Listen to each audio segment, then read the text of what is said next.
Hola, muy buenas noches. Mi nombre es Ana Karen Lucio Méndez. Soy estudiante de la licenciatura de Enfermería proveniente de la Facultad de Estudios Superiores de Zaragoza. Y bueno, el día de hoy les vamos a hablar un poco sobre el COVID-19. Antes de empezar hay que saber que el COVID-19 proviene del virus SARS-CoV-2. Ese es el virus y el nombre del virus es COVID-19. Muchos lo llaman coronavirus y bueno, sí, su nombre es exacto. Llamarlo coronavirus está relativamente bien porque proviene de la familia de los coronavirus. Entonces, para entender bien este virus y la enfermedad, pues hay que saber qué son los coronavirus. Bueno, los coronavirus se descubrieron entre los años 50 y 60 siendo importantes patógenos humanos que provocan distintas enfermedades que van desde un resfriado hasta una neumonía. Los coronavirus, abreviados con las siguientes letras, CoV, constituyen el grupo más grande de virus que pertenecen al orden de los nidovirales, que son virus que afectan a los vertebrados que poseen un genoma de ARN en sus estructuras, esto facilitando que se puedan esparcir con mayor facilidad.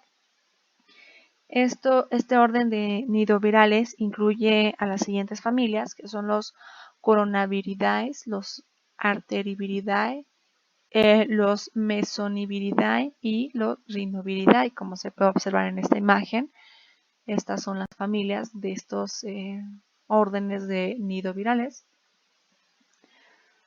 Y pues bueno, la familia Coronaviridae comprende dos subfamilias, el Coronavirinae y el Torovirinae.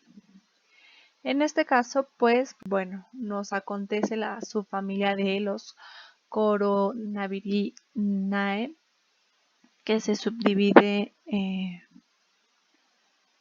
en 4 géneros, que son el alfa, el beta, el gamma y el delta, en donde el SARS-CoV, o sea, el COVID-19, es parte del Coronaviridae del género beta, que se trata de un virus cuyo genoma está formado por una única cadena de ARN. Entonces, también hay que saber por qué les llaman coronavirus. Esto porque en su estructura, en sus proteínas, pues alrededor son estas que se muestran, dicen que pues forma de corona. Es por eso que se han nombrado coronavirus. Bueno, para saber bien sobre el COVID también hay que entender que existieron antes de otros virus. Como bien se menciona, entre los años 50 y 60 aparecen los primeros virus de esta subfamilia, que son el HCoV-22-9E y el HCoV-OC43, que estos son virus que provocan síntomas parecidos a los de la influenza.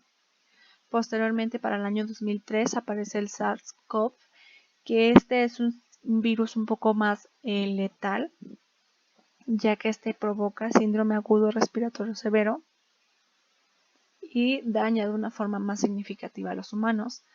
Para el año 2004 y 2005 aparece el HCoV-NL63 y el HCoV-HKU1, que de igual forma provoca síntomas parecidos a los de la influenza. Y para el 2012 aparece el MERS-CoV, que también se considera un virus letal para los humanos, ya que a se nombró que crea síntomas, más bien crea el síndrome respiratorio de Medio Oriente. Y pues para el año 2019 aparece el SARS-CoV-2, que provoca el COVID-19, que es el virus que estamos viviendo el día de hoy, el que estamos conociendo un poco más cada día. Bueno, hay que saber que los coronavirus son virus zoonóticos que pueden transmitirse entre animales y humanos. Y bueno, se acepta que los alfa coronavirus y los beta coronavirus son capaces de infectar a mamíferos, mientras que los gamma coronavirus y los delta coronavirus pueden infectar a pájaros, aunque algunos de estos también afectan a mamíferos. Y bueno, así se ha descrito que muchos coronavirus pueden usar los mamíferos como reservorios u hospederos intermediarios, destacando entre ellos a los murciélagos, a los pájaros y a las ratas, en los que estos facilitan la recombinación y eventos mutágenos para que exista una mayor diversidad genética del virus y favorezca la propagación. En la infección a mamíferos, los coronavirus infectan a las células del tracto respiratorio y del tracto gastrointestinal. Bueno, hay que saber que antes del brote del COVID-19, antes del pasado diciembre del 2019, solo se conocían 6 tipos de coronavirus que afectaban al hombre de forma significativa. Y bueno, posteriormente al diciembre de 2019, el SARS-CoV-2 se vuelve el 7º miembro de los coronavirus que son capaces de infectar a los humanos. Aquí se puede observar en este esquema los diferentes coronavirus que he descrito en la cronología, que estos son los que han afectado a los humanos. Estos primeros 4 son los que provocan los síntomas de tipo influenza. Estos 2 provocan los síndromes respiratorios agudos severos y el de Medio Oriente. Y bueno, el SARS-CoV, que también provoca el síndrome agudo respiratorio severo. Que en el SARS y en estos 2 no se conoce el intermediario, sí al reservorio. Bueno, hay que saber que el coronavirus tiene proteínas en su estructura, las que son sus coronitas, que son la proteína E, la proteína M, la proteína S, que es la más importante porque es la que se va a poder recombinar con las células. Y aquí tenemos un corte transversal de este virus, donde se puede observar que en su centro tiene su nucleocápsula que contiene el ARN genómico. Bueno, hay que conocer esto. Bueno, vemos que la célula se conecta con el receptor AC2, que recordemos que este de aquí es la proteína S, que tiene la estructura exacta del receptor para que pueda ser aceptado y así puede existir una fusión entre el virus y la membrana. Después de la fusión de la con la membrana plasmática se introduce el ARN para su replicación, transcripción por los ribosomas, donde las proteínas virales del nuevo ARN se ensamblan con el retículo endoplasmático y el aparato de Golgi, y así los nuevos viriones son liberados a través de las vesículas. Entonces, el virus hace este recorrido, se ensambla, se fusiona, hace su replicación viral, de esta forma se integra, se replica, se transcribe y se traslada hacia el exterior nuevamente, y así es como el virus se propaga más rápido. Bueno, ¿qué origen tiene? Bueno, pues el SARS-CoV, su origen se determinó en la ciudad de Wuhan, provincia de Hubei, en China, a finales del 2019, en donde los primeros casos fueron considerados como una neumonía típica. Y bueno, estos surgieron en un mercado de mariscos de Wuhan, donde aquí se parte del hecho de que hay un tráfico de animales considerables. Entonces son animales también que no se deben de consumir, y pues por lo tanto aquí se vende, pero no solamente se vende y ya, no, aquí los animales vivos los matan y así se vende. Tú puedes ir, ver cómo lo matan y te lo llevas a tu casa para comértelo. Entonces, a través de esta recombinación de fluidos y salida de estos fluidos en los animales vivos al momento de ser asesinados, pues aquí se cree que a partir de estos fluidos fue cuando el virus pudo tener su entrada hacia el humano. Entonces, alguno de estos animales de este mercado fue el que fungió como vector del virus. Bueno, pues para conocer bien al virus, pues hay que también saber su epidemiología, ¿no? Entonces, pues hay que saber que el Comité de Emergencia de la OMS declaró el día 30 de enero del 2020 el brote epidémico como una emergencia de salud pública de importancia internacional. Esto como un evento extraordinario que constituye un riesgo para la salud pública de otros estados a causa de la propagación internacional de una enfermedad que puede exigir una respuesta internacional coordinada, alertando a los países que esta epidemia tiene una propagación muy rápida en los países. Entonces, alertándolos de que tomaran también sus precauciones. Bueno, para saber la epidemiología hay que saber también su distribución que ha tenido el virus. Para esto tenemos que para el día 8 de mayo del 2020, a nivel mundial se tienen casos confirmados por COVID-19 por parte de la Organización Mundial de la Salud, la OMS, 3.75 millones de infectados y 259,000 fallecidos por el mismo virus. Esto pues a nivel mundial. Y bueno, en México, que es el tema que también pues nos acontece y nos importa, tenemos que para esta misma fecha, para el 8 de mayo del 2020, se tienen registrados 31,522 casos de coronavirus y 3,160 defunciones. También para esto, el secretario de Salud Pública, el director José Luis Alomía, detalló que hay 20,571 casos sospechosos de COVID-19. Toda esta información proveniente de la Secretaría de Salud Pública. Pero pues además de saber el tipo de distribución que ha tenido hasta esta fecha el virus, sabiendo que va en aumento conforme pasan los días, tanto a nivel mundial como a nivel nacional en nuestro país, hay que saber, pues hay que tener una comparación del nuevo virus con los demás anteriores que afectan de forma más significativa al hombre.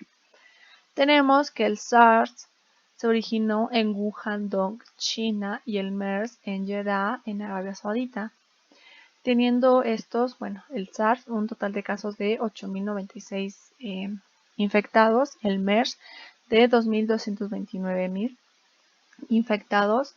En defunciones, el SARS tuvo 774,000 y el MERS 774 defunciones y 791 defunciones, donde estos tenían un periodo de incubación, el SARS de 4 días, el MERS de 4 o 5 días, donde el SARS tenía una letalidad del 9.6%, el MERS de 35.5% y bueno, su letalidad con comorbilidad, ¿esto qué quiere decir? Cuando las personas tienen una enfermedad de base bastante grave, que hay una probabilidad más grande de que puedan pues fallecer. Entonces el SARS tenía una letalidad con la comorbilidad de 46% y el MERS del 60%. Ahora bien, el COVID todavía no se puede confirmar un total de casos a nivel mundial, total, porque pues como se mencionó hace un momento, estos casos van en aumento. Es por ello que decidí no llenar este recuadro, porque pues todavía no se sabe con exactitud pues un total establecido, porque sigue en aumento y mucho menos en las defunciones. Entonces, por lo tanto, tenemos las cifras anteriormente mencionadas que sabemos con seguridad que estas irán aumentando. Bueno, el periodo de incubación del COVID-19 es de 2 a 14 días, tiene una letalidad del 7.1% y una letalidad con comorbilidad del 73.3%, mayor que los otros dos virus, pero su letalidad es menor que los otros dos virus. Pero bueno, esta letalidad y esta van variando entre los distintos países. Esto debido pues a muchas situaciones que ahorita mencionaremos. Bueno, hay que comparar la letalidad de nuestro país con el de otros. Para este caso escogí a Estados Unidos y a China. Bueno, la letalidad en México tiene de un 9% de esta. En Estados Unidos tiene la letalidad de 5.8% y en China tiene su letalidad del 3.8%. Va disminuyendo, como se dan cuenta. Bueno, ¿esto por qué? Bueno, hay que saber que en México su modo de vigilancia es la vigilancia centinela. Esto quiere decir pues que no estudian todos los casos, no se busca a los enfermos, sino simplemente se registran o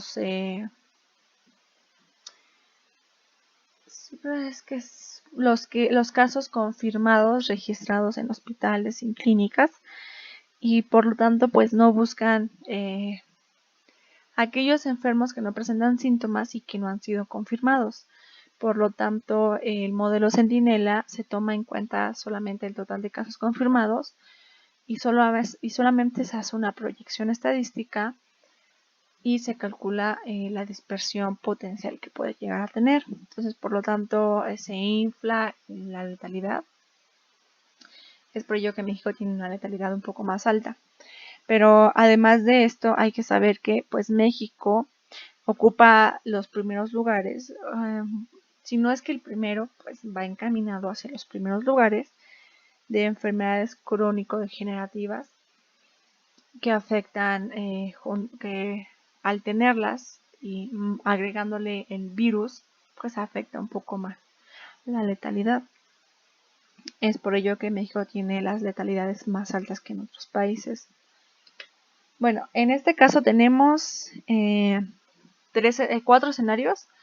El primero nos habla de una persona sana que no presenta síntomas, entonces es contagiada, tiene un periodo de incubación, en este caso 5 días, y posterior a esto no presenta síntomas y adquiere la inmunidad del virus, pero esto no implica que no deje de contagiar. Entonces durante los primeros 14 días, en este caso, la persona va a contagiar, proyectando más o menos durante un mes, 25 días. Entonces, aunque adquiera la inmunidad, va a seguir contagiando hasta llegar el día 14. Aunque obviamente pues estas personas no lo van a saber porque no van a presentar síntomas y por lo tanto pues no van a desconocer que tengan el virus. Posteriormente tenemos la siguiente proyección que nos habla de las personas que van a tener alguna síntoma. Entonces se van a contagiar, van a tener sus 5 días de periodo de incubación, van a presentar síntomas, tos, fiebre, catarro, como una gripe normal. Posterior a esto van a adquirir la inmunidad y bueno, para esto sus días de contagio, de contagiar a las demás personas, aumenta esto porque tiene una mayor carga viral la persona. Entonces, en vez de ser 14 días, aumenta a 21 días, 21, 22, que la persona va a seguir contagiando a los demás. Posterior a estos días, dejará de contagiar. Y tenemos el tercer escenario, que nos indica que tiene su periodo de incubación, sus 5 días, los síntomas que ya no son moderados, tranquilos, son severos síntomas que van a requerir hospitalización. Los severos síntomas son como la falta respiratoria,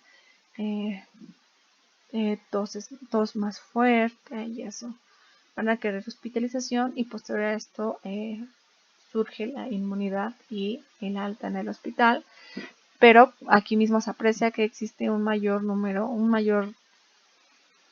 de días que contagia a los demás.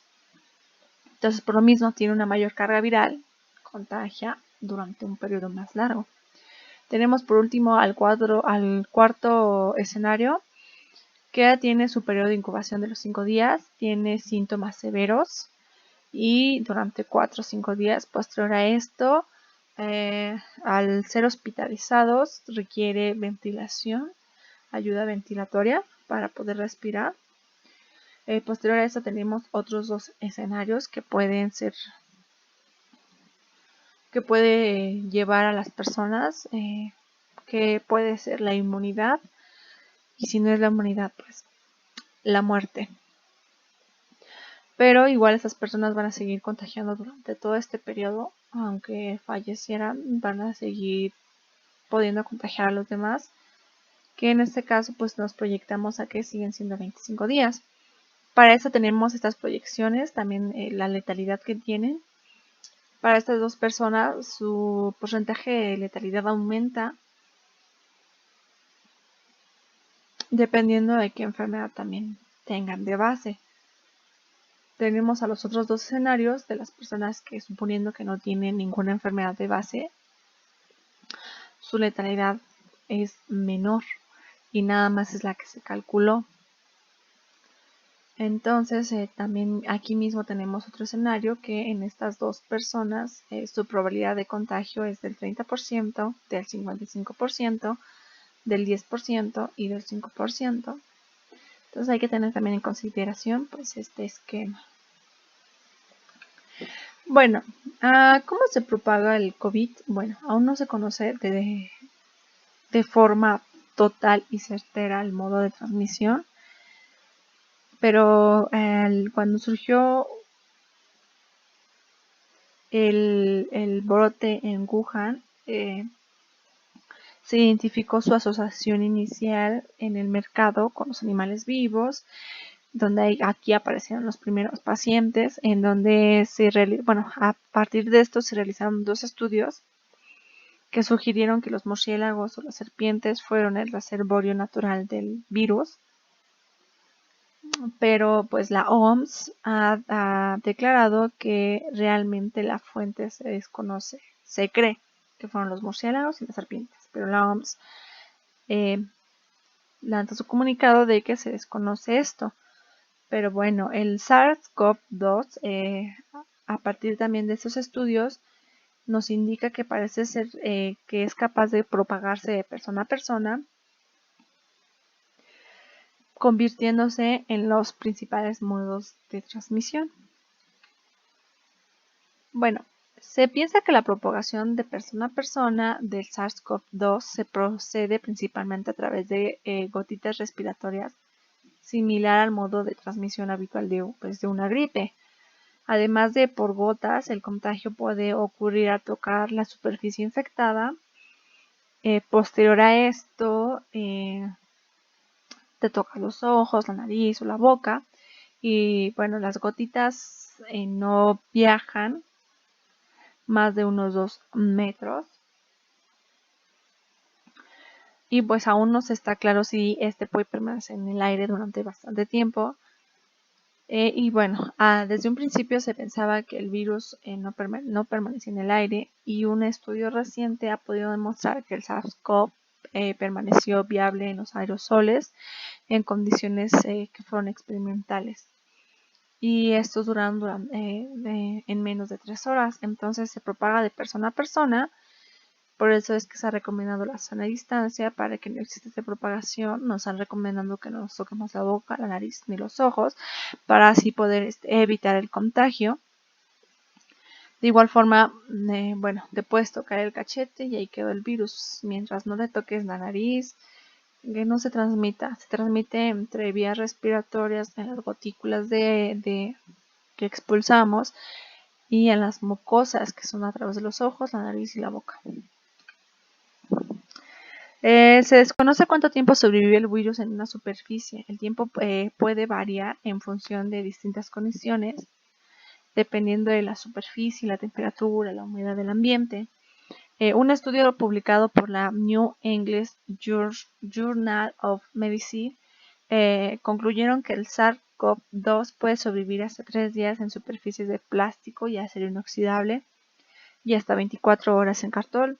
Los resultados sugieren que el virus podría permanecer con capacidad de infección durante ese tiempo en picaportes, teclados de ordenador, elementos de transporte público, teléfonos móviles o juguetes.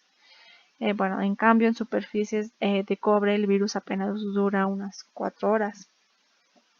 Es por eso que nos recomiendan el lavado de manos constante, ya que estamos en constante contacto con estos tipos de superficies. Pero pues realmente un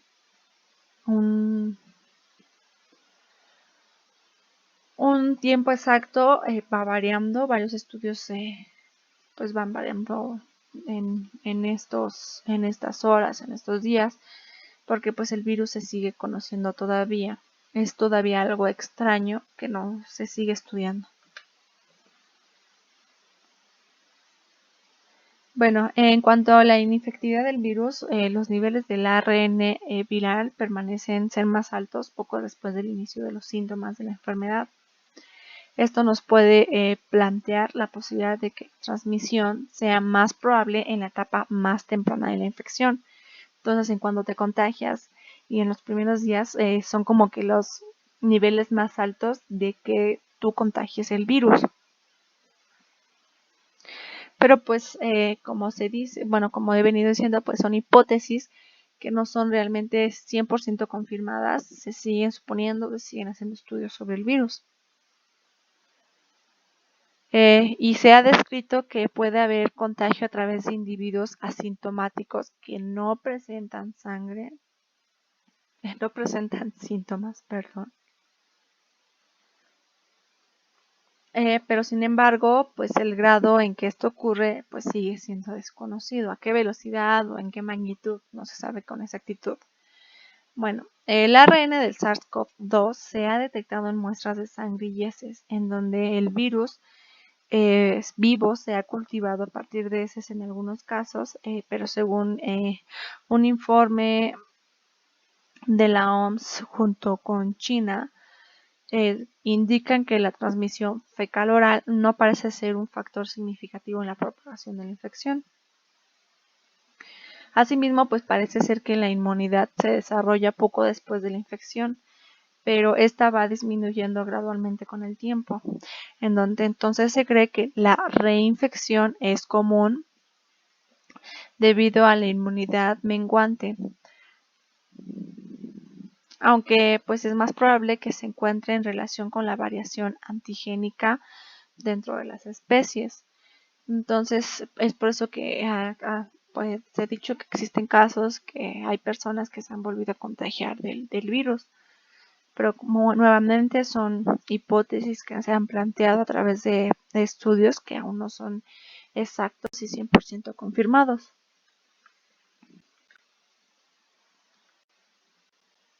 Tenemos que, bueno, esto, y bueno, hay que hablar sobre la fisiopatología pues, de la enfermedad dentro de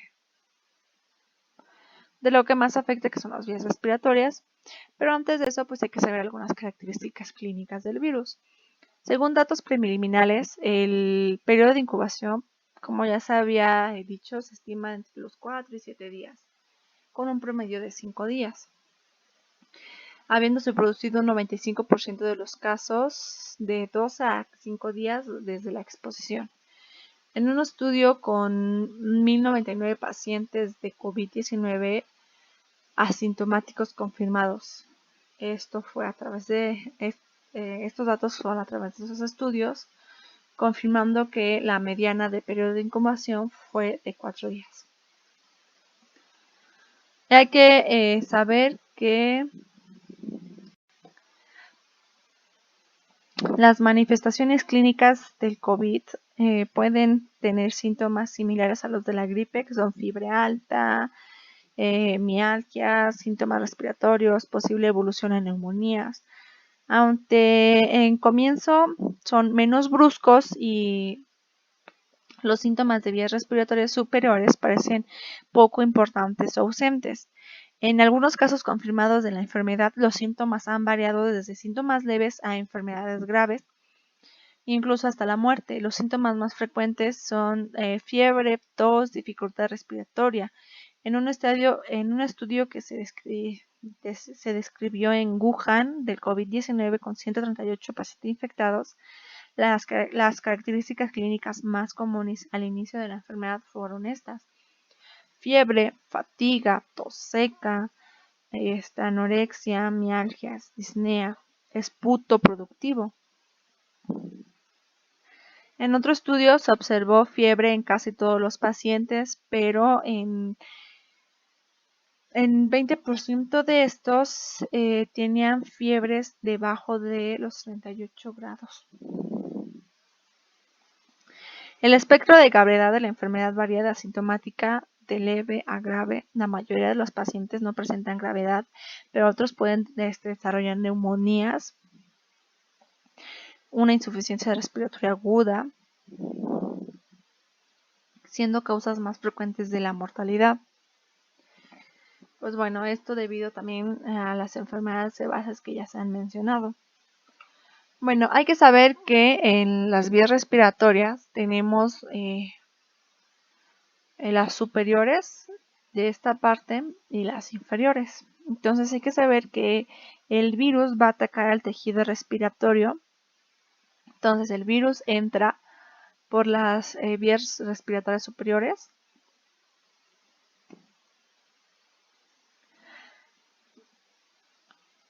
Y tenemos que esto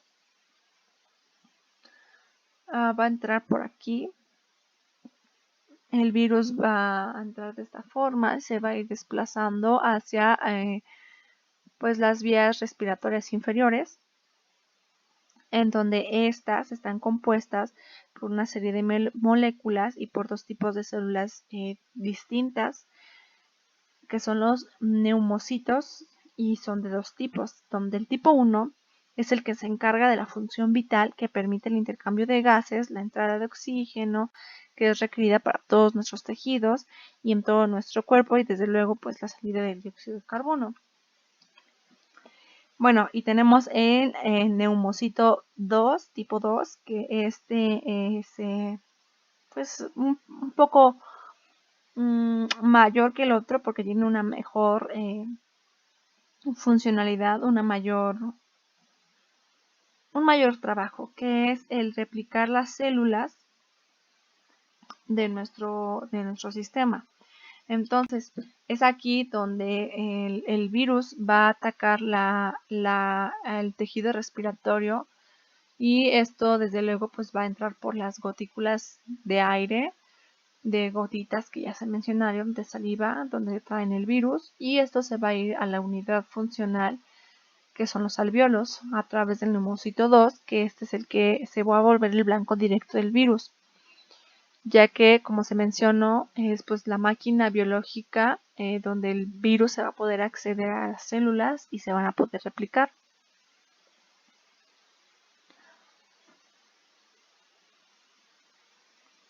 Y bueno, aquí tenemos que entra, y entonces de esta forma va a poder ascender a las células y multiplicarse, donde ya habíamos sabido que aquí tenemos los neumocitos tipo 1, tipo 2, que ya se mencionaron. Y bueno, el virus tiene su estructura con proteínas, que esto va a ser, como ya se había visto, la facilidad de que pueda entrar al sistema para poder a través de la membrana fusionarse como ya se había visto de esta forma, hace el mismo recorrido, que es lo que ya se había mencionado,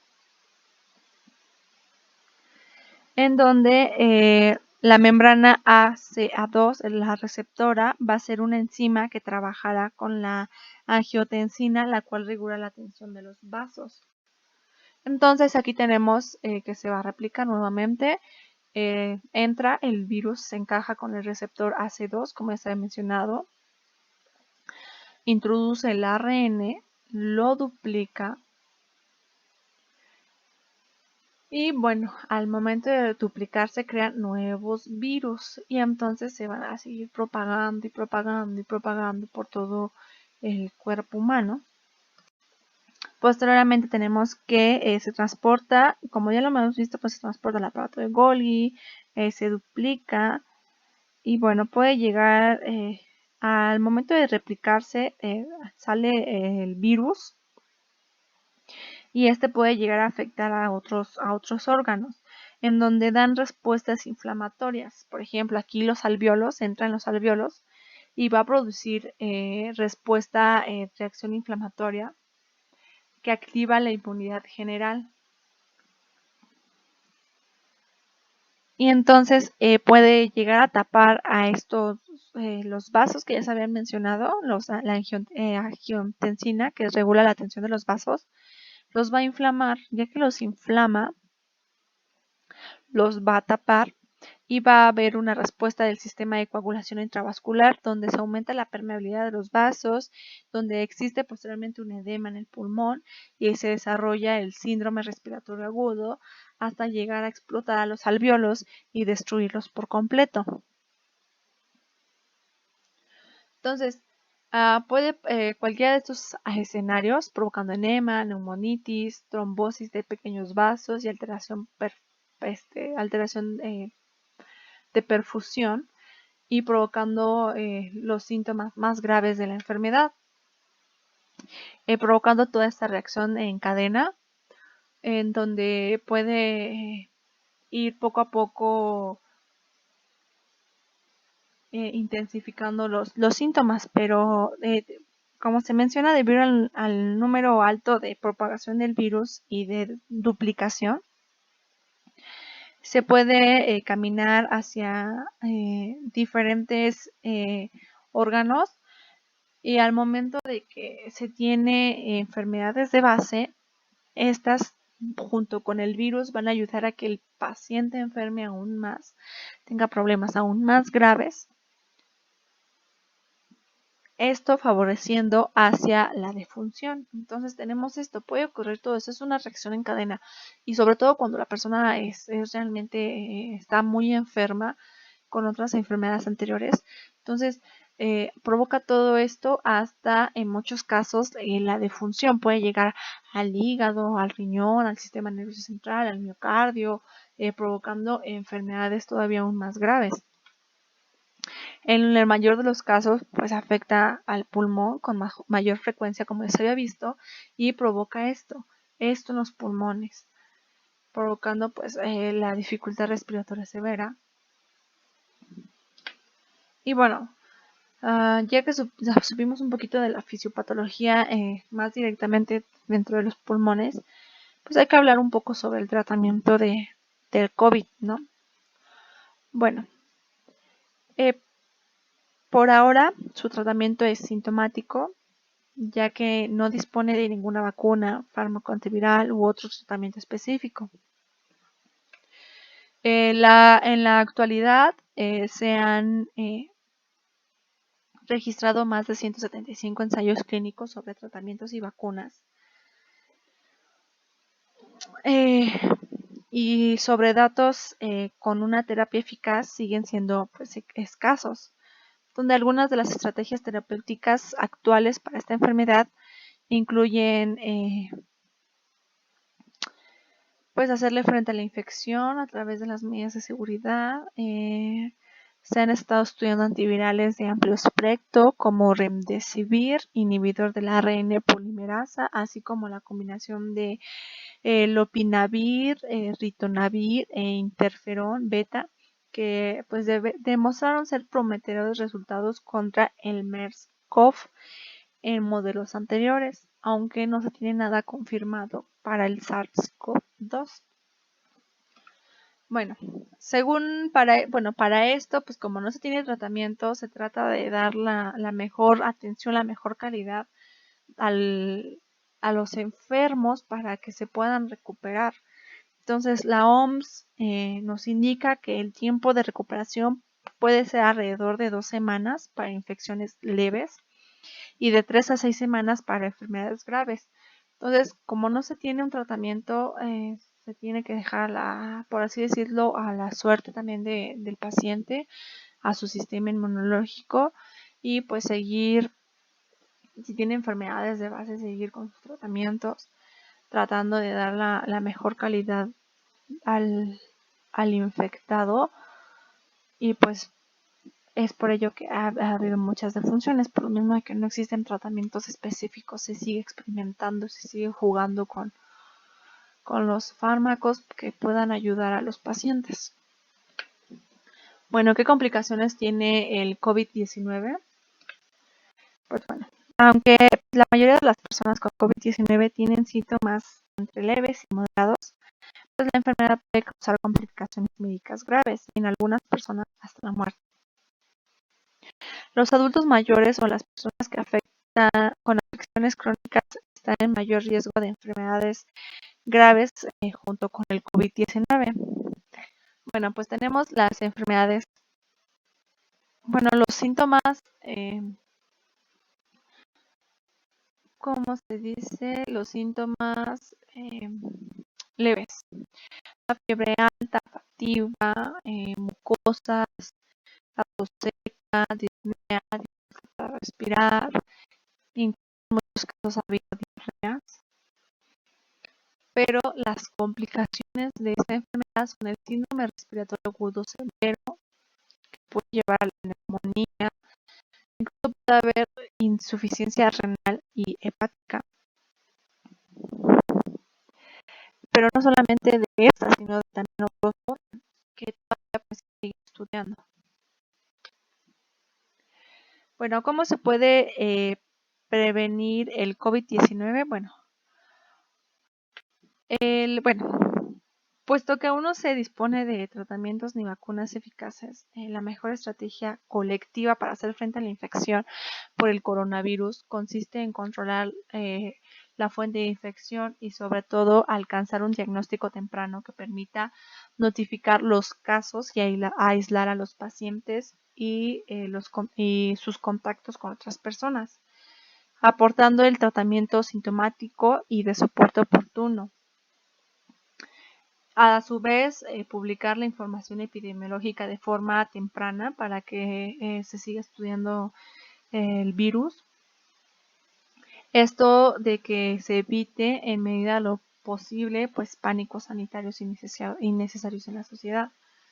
Por eso también es importante que pues las personas sepan sobre el virus, que estén informados, que tengan datos reales, estadísticas, para que no empiecen a haber pánicos, no empiecen a haber compras de pánico, no empiecen a haber chismes por aquí, chismes por allá, que se han sonado mucho últimamente, que el gobierno nos quiere enfermar. Entonces es muy importante que no solamente el personal de salud conozca todos estos datos del virus, sino también las personas, para que empiecen a cooperar, empiecen a acatar las indicaciones de los personales de salud, no los agredan, ese tipo de cosas.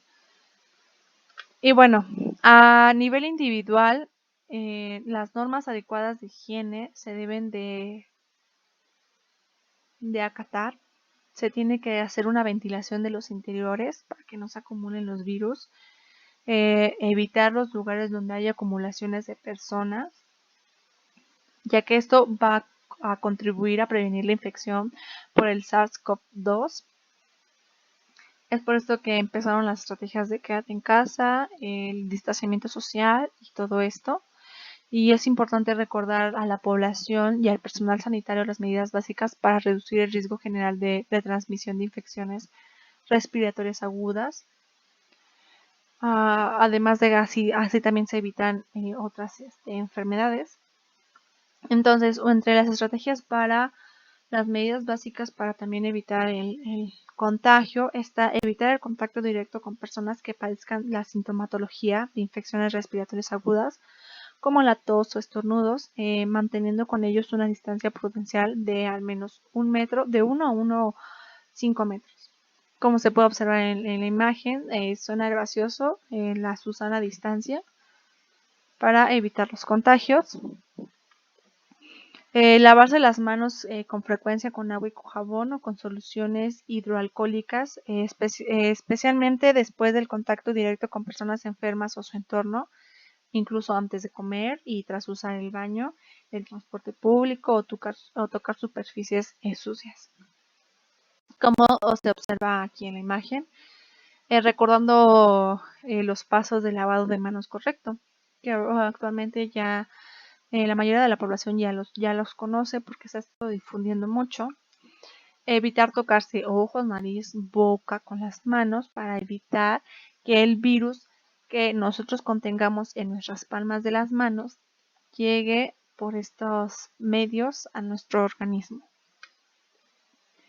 Las personas con síntomas de infección, aquí ya no es al revés, o sea, antes era evitar las personas sanas estar en contacto con personas con síntomas. Aquí va a ser las personas con síntomas de infección respiratoria aguda deberán mantener su distancia con los demás, cubrirse la nariz y boca con pañuelos desechables o con la ropa haciendo el doblez del codo flexionado al estornudar o toser y lavarse constantemente las manos. De igual forma, su distanciamiento social con las demás personas.